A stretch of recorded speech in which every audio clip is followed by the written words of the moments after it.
The Mafia king never wanted children, until two orphans changed everything. He built his empire with his hands, and his hands never shook. Dominic Reyes, 38 years old, the kind of man that half the city feared and the other half pretended not to know. He moved through the world like a blade, precise, cold, deliberate. He had spent 2 decades constructing something that most men only dreamed of, something that no decent man would ever want. He was not a decent man. He had made peace with that a long time ago. His world had one rule above all others, the rule that had kept him alive when better men didn't make it. No attachments. It was a Thursday night when everything changed. Not because of a bullet, not because of a betrayal, because of a phone call at 2 in the morning and a police officer choosing his words like a man walking on ice. Mr. Reyes, I know this is unusual, but the girl won't stop saying your name. She says you were friends with her father. Long silence on the line. Which father? Marco Vidal, sir. Marco. The name landed somewhere deep and old. Marco Vidal, the only man Dominic had ever called a friend before the empire, before the territories and the contracts and the things he couldn't take back. They had grown up 3 blocks apart, gotten into the same fights, eaten at the same tables. Marco had been the one who always pulled him back when he went too far. The one who said, without flinching, "You're better than this, Dom. You just don't know it yet." 6 years since he had last seen him. 6 years since their worlds stopped overlapping. What happened to him? The officer's voice went quieter. Car accident, sir. He and his wife. Both of them didn't make it. The children were in the back seat. They survived. Dominic said nothing. The city lights spread below his window, indifferent and bright. I'll be there. He walked into that police station like he owned it, because in every way that mattered, he did. Officers moved aside without being asked, and in the corner of the room, on a plastic chair too big for her, sat a girl of about 6. Dark eyes, dark hair, a small mouth set in a line that was trying very hard to look brave. Her arms wrapped around a smaller boy who had his face buried in her shoulder. When she looked up and saw him, she didn't flinch. Most grown men looked away from Dominic Reyes. "You're Dom." Her voice was steadier than it had any right to be. "Dad talked about you." He crouched to her level. It was not something he did for anyone. "What's your name?" "Sophia. And this is Leo." She glanced at the boy still hiding. "He doesn't talk much when he's scared, but after he talks a lot. I'm warning you." Leo peeked at him from the corner of one eye, then hid again. Dominic had never wanted children. He had said this plainly to every person who ever got close to him. Children were vulnerability. Children were targets. Children were the kind of thing that destroyed men like him. He believed that completely. He still believed it when he heard himself say, "They come with me." The mansion was cold, perfect, symmetrical. Not a single thing out of place. The home of a man who had designed his life to contain nothing that could be taken from him. Sophia walked in the first night, looked around in silence, then turned to him with the seriousness of a judge delivering a verdict. "There are no drawings on the fridge." He looked at his fridge, stainless steel, imported, completely bare. "At our house, Dad put everything we made on the fridge. Drawings, paintings, the time Leo made something out of pasta that was supposed to be a horse. He said it was art." She paused. "It didn't look like a horse. But Dad said that was fine because art doesn't have to look like what it is." Dominic had nothing to say. It was, he thought, the first time in years. The next morning, before the city was fully awake, Dominic did what he did every Tuesday. Walked 3 blocks to a small coffee shop near the precinct for a meeting that appeared on no calendar and no record of any kind. He arrived early, ordered an espresso, sat in his corner. That was when the wheelchair came through the door. It was being pushed by a woman in dark green scrubs. Late 20s. Hair pulled back in the way you do it when you're already late and not thinking about it. The man in the wheelchair was past 80, with the kind of face that had been handsome once, and had settled now into something quieter and more permanent. He was saying something to her. She was laughing. She navigated the narrow space between tables with the ease of someone who had done it 1,000 times. Found him a spot near the window where the light came in. Arranged his coffee without being asked, exactly the way he liked it, Dominic noticed. Tucked a small blanket across his lap without making it a production. Then she sat across from him and they talked. Not the way a caregiver talks to a client. The way you talk to someone you actually want to hear. Dominic returned to his phone. He read nothing.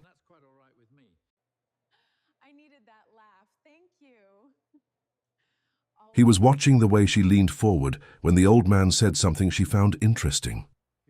The way she hadn't checked her phone once. The way she was entirely, completely present with this one person and seemed to require nothing in return. He could not have explained why he found it difficult to look away. He was standing to leave when it happened. Someone entered too fast through the door, catching the back of her chair as she rose to help the old man with his coat. The wheelchair slid sideways across the tile, directly into Dominic's path, hitting the back of his legs. He dropped on instinct, down and to the right. The window above where his head had been exploded inward. Glass across the table. People screaming. The shot had come from across the street. Professional angle, professional distance. 1 second earlier, and it would have been over. He was behind an overturned table in under 2 seconds, weapon drawn, reading every exit. His training was older than his empire, and it moved without thought. Then he heard a voice cut through everything. "Mr. Aldrich, stay down, look at me, stay with me." She was on the floor, arms around the old man who had been thrown forward, one hand cradling the back of his head, keeping him from hitting the ground. Body curved around his like a shield, not screaming. Voice low and steady, the kind of voice that reaches a person even when fear has closed everything else down. "I've got you. You're okay. I have you." The shot didn't come again. Dominic knew the shooter was already gone. He stood, straightened his jacket, looked down. She was looking up at him, not frightened, taking inventory, reading the situation before deciding what to feel about it. "Are you hurt?" she asked. Him, she was asking him. "No." "Good." She looked back at the old man. "Mr. Aldrich, can you move your fingers for me, both hands?" He would think about this afterward. In the immediate aftermath of a professional hit attempt, her first question had been about him. Not who he was, not what had just happened, not why a window had exploded, just, "Are you hurt?" He stayed until the paramedics confirmed the old man was shaken but unharmed. He stayed because something in him wouldn't move.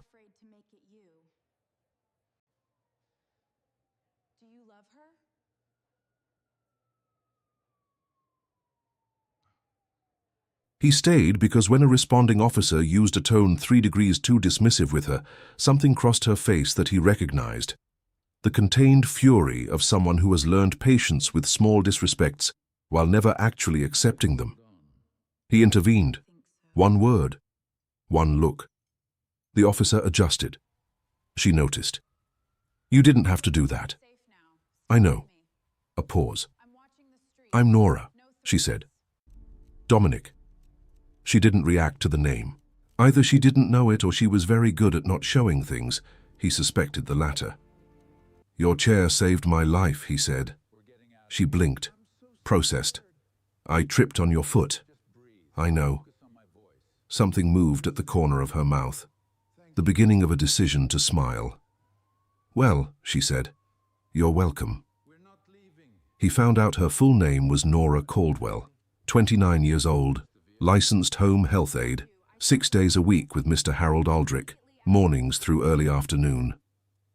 Previously a nursing student, 2 years completed before she stopped, no record of why. He told himself he didn't dig further out of restraint. He was fairly certain it was something else. The following Tuesday, same coffee shop. He had told himself he would change the location of the meeting. He had not changed it. She was at the same table. Harold had a newspaper. She was reading a worn paperback with a cracked spine and pages folded at the corners, which meant she had read it before. She looked up when he walked in, nodded. Slight, unhurried. Like two people who knew each other from somewhere they couldn't name. Harold, without looking up from his paper. "You're staring again, young man." Nora kept her eyes on her book. "I apologize," Dominic said. "Don't apologize. Introduce yourself.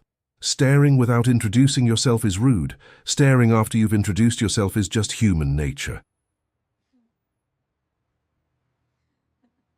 Dominic looked at this 80-year-old man who looked back at him with complete serenity. He stood, moved to their table. Dominic Reyes. Harold Aldrich. "And this is Nora, who you already know because you had someone find out her name after last week.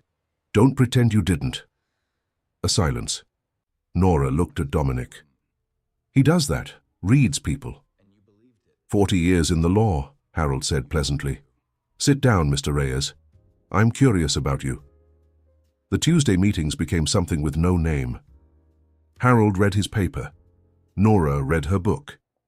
Dominic sat with them because there was, he told himself, no particular reason not to.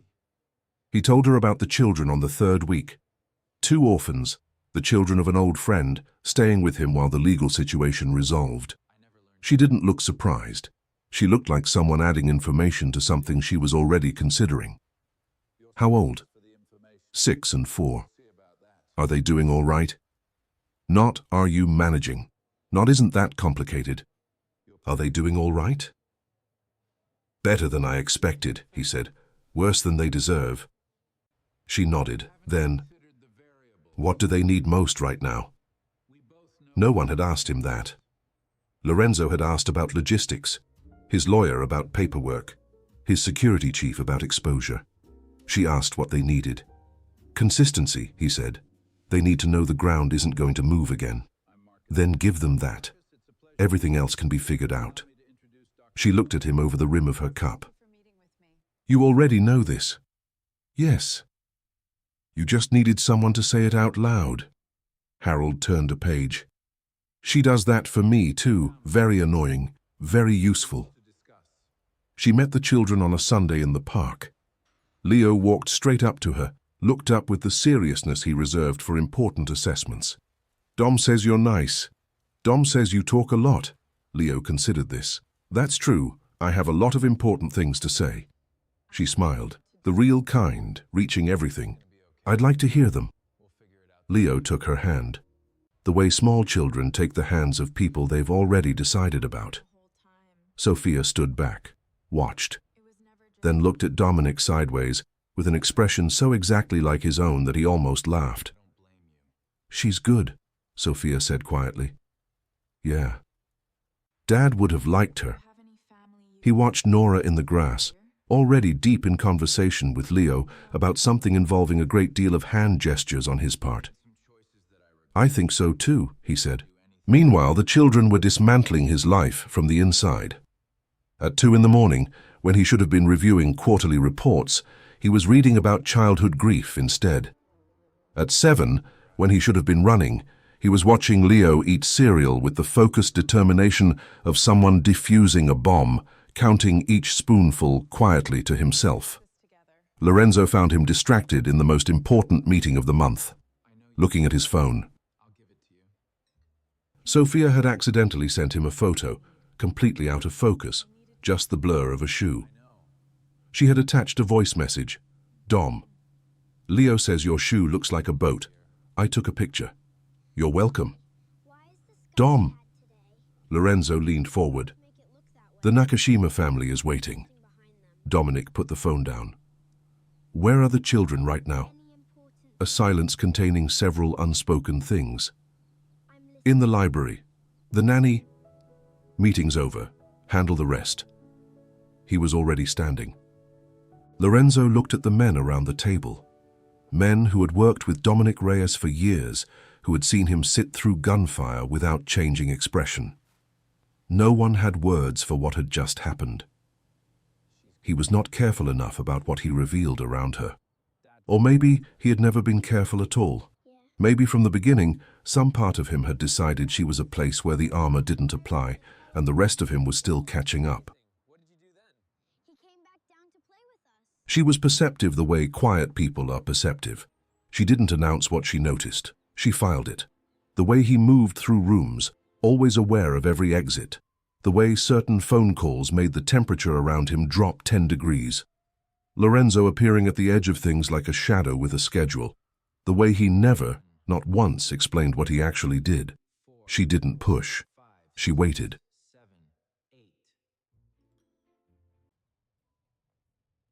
And then one evening, sitting in the kitchen while the children slept and the city moved past the windows, she set down her cup and looked at him and said, "I need to know what I'm in the middle of, Dominic." He looked at her. "Not everything," she said. "I'm not asking for everything. But I need to know what kind of danger I'm in. What kind of danger they're in." A pause. "What kind of man you actually are." He was quiet for a long time. Then he told her, "Not everything, but enough. The territories, the power, the things that had been done that couldn't be undone. The way the city worked when you pulled back the layer that decent people preferred not to look at." She listened to all of it without interrupting. When he finished, the room was very quiet. "Say something," he said. She looked at the table, then at him. "The children," she said. "They don't know." "No. They think you're—" "I know what they think I am." Silence. Longer this time. "I need to think," she said. "I know." She left. She didn't come to the coffee shop on Tuesday. He sat at the corner table. Harold arrived alone, moved more slowly without her. Harold settled in, ordered, unfolded his newspaper, said nothing for a long moment. Then, "She's not coming today." "I know.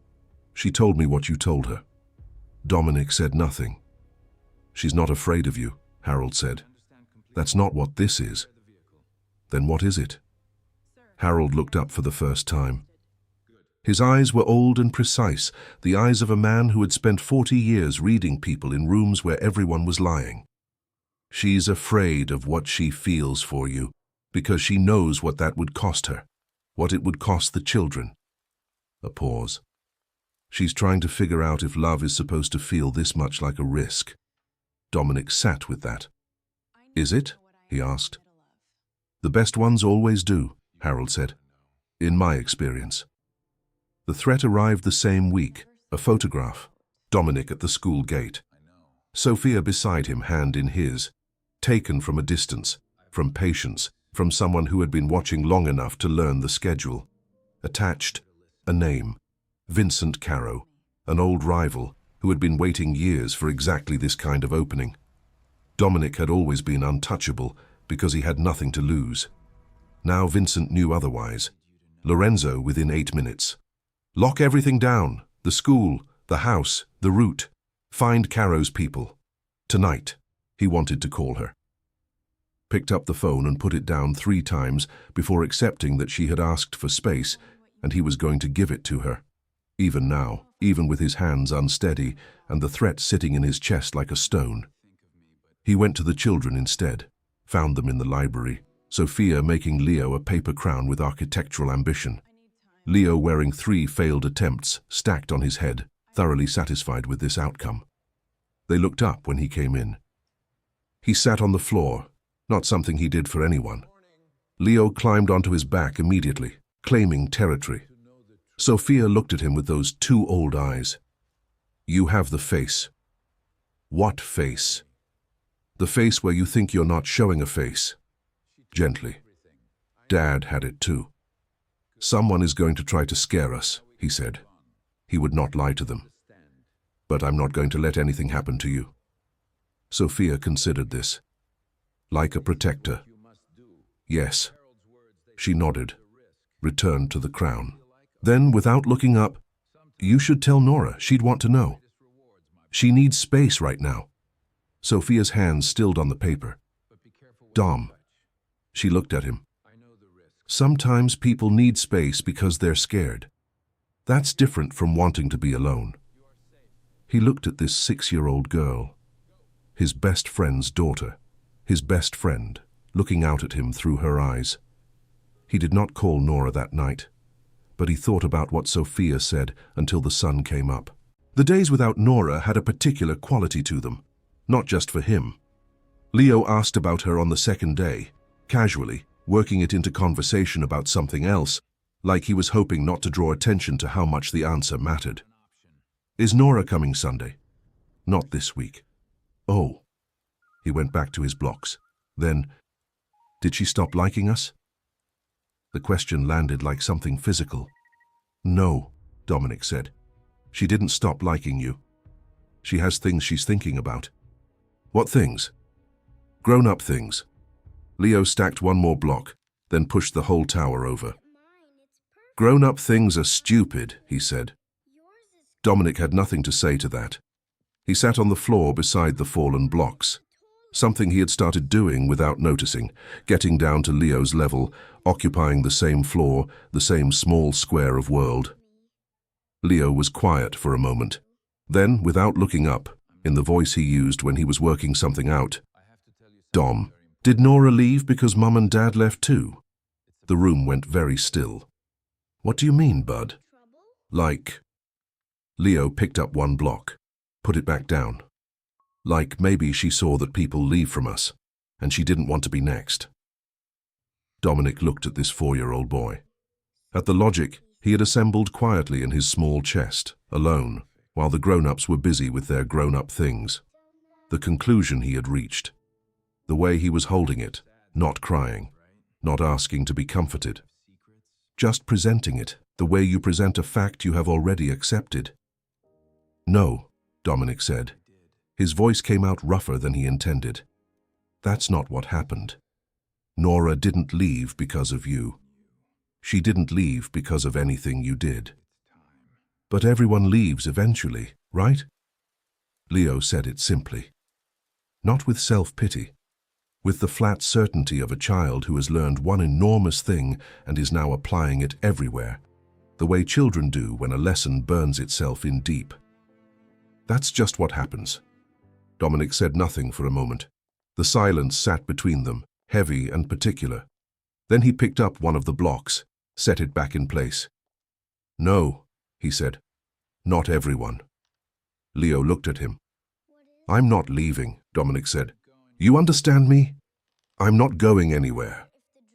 Leo studied his face with those serious eyes, running the same internal calculation he always ran before deciding whether to believe something. Then he picked up a block and placed it on top of Dominic's. They rebuilt the tower together in silence. Later that night, Dominic sat in his office for a long time without turning the lights on. Everyone leaves eventually, right? 4 years old, and he had already learned to expect it. Had already built it into his understanding of the world like a load-bearing wall. People arrive, and then people leave, and the ones who love you are not exempt. He picked up his phone. He put it back down. Then he picked it up again. Sophia said nothing about Nora for 3 days. She watched him more carefully than usual. She started helping Mrs. Park in the kitchen without being asked, which was how Dominic had learned to read her. When Sophia helped without being asked, something was wrong. On the 4th day, she came to his office doorway. Are you going to fix it? He looked up. Between you and Nora. Sophia. Because Leo asked me last night if Nora left because we were too much trouble. And I told him no. But I need to know that's true. Her voice was steady. Her eyes were not. I need to know that's actually true and that you're going to fix it.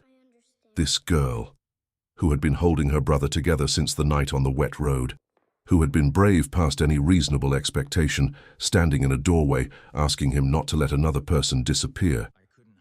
I'm going to fix it, he said. She studied him, long enough to decide. Okay. She went back down the hall. He sat in the silence she left behind. Then he stood up. The Vincent Caro situation resolved on day 6. Dominic had moved fast and hard, with the particular clarity that comes when something you love is under threat. Caro had miscalculated the cost of the opening he'd found, had believed Dominic's attachment made him slower, softer, easier to approach. He came to understand his error in a conversation he would not soon forget. Dominic Reyes, with nothing to lose, had been dangerous. Dominic Reyes protecting something was a different matter entirely. The threat was gone. The other one remained. Harold called on day 8. Dominic hadn't known Harold had his number. Harold gave the impression of a man to whom information simply arrived as a natural consequence of being Harold. She's at the park, east side bench, near the fountain. She's been there since 2 o'clock. A brief pause. I'm too old to go after her myself, and you've made her wait long enough. The line went dead. He found her on the bench. She was watching the fountain, a coffee going cold beside her. The look of someone who had been sitting with a difficult thought for a long time and was almost, but not quite, done with it. She heard him coming, didn't turn. He sat beside her. For a moment, neither of them spoke. The city moved around them, ordinary and indifferent. Caro, he said, the man who threatened the children. He's been handled. I know. A pause. Lorenzo told Harold. Harold told me. Another pause. Your people seem to like me. They have good judgment. She almost smiled. Didn't quite. I'm not afraid of you, she said. I know. I want to be clear about that. That's not why I know, Nora. She turned to look at him. Then what do you think it is? He looked at the fountain, at the water moving, going nowhere in particular. You're afraid of what happens to you if you stay. Who you become by being close to something like my world. He paused. And you're afraid of what happens to the children if you stay and then leave. Because someone leaving again would... He stopped. She was very still. Yeah, she said quietly. That. I know. He faced her. Nora, I have done things I can't take back. I'm not going to pretend otherwise. My world is what it is. He paused. But I'm also telling you that for the first time in 20 years, I'm building something I actually want to keep. And I don't know how to do that. I've never known how to do that, but I'm... He stopped. Words. He had always had words. They had left him completely. You're trying, she said. Yes. She looked at him for a long time, eyes doing the thing they always did, reading, cataloguing, deciding below the surface. Leo asked Sophia if Nora left because they were too much trouble, he said. She told him no. Then she came to my office and made me promise to fix it. Nora closed her eyes. She's 6 years old, he said. She's been the bravest person in every room since the night her parents died. She deserves to stop being that brave. He looked at her. And so do you. A long silence. When she opened her eyes, something was different in them. Something resolved. I'm not a woman who gets scared and runs, she said. I want that on the record. Noted. I was thinking. Not running. I know the difference. She looked at the fountain. Harold says you're a better man than you think you are. Harold is optimistic. Harold is right. She paused. Most of the time. Neither of them spoke for a moment. Then the rain started. Not gradually, the way it sometimes does, giving you time to decide. It came all at once, the way it does in cities, sudden and total, the sky releasing everything at once. Within seconds the path was empty, everyone running for cover under awnings, under trees, into doorways. Neither of them moved. Nora looked up at the sky, then at him. He was already looking at her. She was soaked within 30 seconds, her hair down around her face, rain running off the line of her jaw, her collarbone, the green scrubs that had dried since the morning and were now soaked through again. She looked like someone who had stopped caring about being dry and discovered something else on the other side of it. We should, she started. Don't, he said. She looked at him. Don't move, he said. Not yet. She understood. She stayed. He stood. The movement was slow, deliberate, the way he moved when he was being careful, when something mattered enough to be careful with. He stepped in front of her. Close. The rain between them, the sound of it on the path, on the fountain, on everything. Leo asked Sophia if you left because his parents left, he said. Because everyone leaves eventually. That's what he said. That's what he believes now. He looked at her. He's 4 years old and he's already decided the world works that way. And I can't. His voice stopped. Nora reached up, put her hand against the side of his face, wet and cold and entirely steady. Hey, she said quietly, I'm right here. He turned into her hand slightly, the smallest movement, something he would never have done a year ago, something he did now without deciding to. I know the world you're from, she said. I know what you are and what you've done. I'm not pretending otherwise. Her thumb traced along his jaw, unhurried. But I also know what I've seen, what you are to those 2 children, what you've been trying to be. She paused. And I know what you are to me. Nora, I'm not leaving, she said. That's what I'm telling you. I'm not Leo's worst fear. I'm not the next person who disappears. Her voice was steady, even in the rain, even soaked through, even after everything. I'm the one who stayed. He looked at her for a long moment. The rain coming down around them, the fountain behind her, the empty park, the city moving on the other side of the trees, entirely indifferent to the 2 of them standing in the middle of all this water. He kissed her. Not rushed, not desperate. The kind of kiss that knows it has time, that has waited long enough that it doesn't need to hurry anymore. His hands at her face, her wet hair, holding her like something he'd been afraid to hold and was done being afraid of. She kissed him back, both hands at his chest, fistfuls of his ruined jacket, pulling him closer the way you pull something toward you when you've finally stopped pretending you don't want it. The rain kept coming. Neither of them noticed. When they finally broke apart, she was looking at him with something he hadn't seen aimed at him in a very long time. Not attraction, not even love exactly, though it was that too. Something more specific. The particular look of someone who has decided on you, fully, finally, without reservation, and is letting you see it. We're completely soaked, she said. Yes. Harold is going to be insufferable about this. Harold already knew, Dominic said. Harold always knows. The corner of her mouth lifted. Then his. She took his hand. They walked out of the park together, soaked through and unhurried, the city moving around them, ordinary and loud, and entirely unaware of what had just ended and what had just begun. She came back on a Sunday. He hadn't told the children, wasn't sure enough, didn't want to set them up for another loss. So when her car came through the gate, Leo was engineering something with toast, and Sophia was reading at the table. The doorbell. Sophia looked up, met Dominic's eyes. He went to the door. Nora was standing there with a bag from the bakery down the street and the expression of someone who has made a decision and is at peace with it. I brought ingredients, she said, for pancakes, real ones, not the kind Leo makes. Leo's pancakes have character. Leo's pancakes have given up. I'm going to teach him properly. He stepped back to let her in.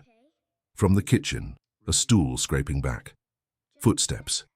Leo appeared in the hallway and stopped, looking at her, processing. Then he walked forward and put his arms around her waist and pressed his face into her and said nothing at all. She held him, looked at Dominic over the top of his head. Sophia appeared behind Leo, looked at Nora, then at Dominic, then back at Nora with the expression of someone conducting final verification before signing off on something important. Are you staying? Sophia asked. Nora looked at Dominic. I'm staying, she said. Sophia nodded once, returned to the kitchen. Then someone needs to find the vanilla. Dom doesn't know where it is because Dom doesn't cook. That's not, Dominic started. It's completely true, Nora said. The kitchen had never seen a real mess before. You both know what to do. It's settled then. Yes, understood.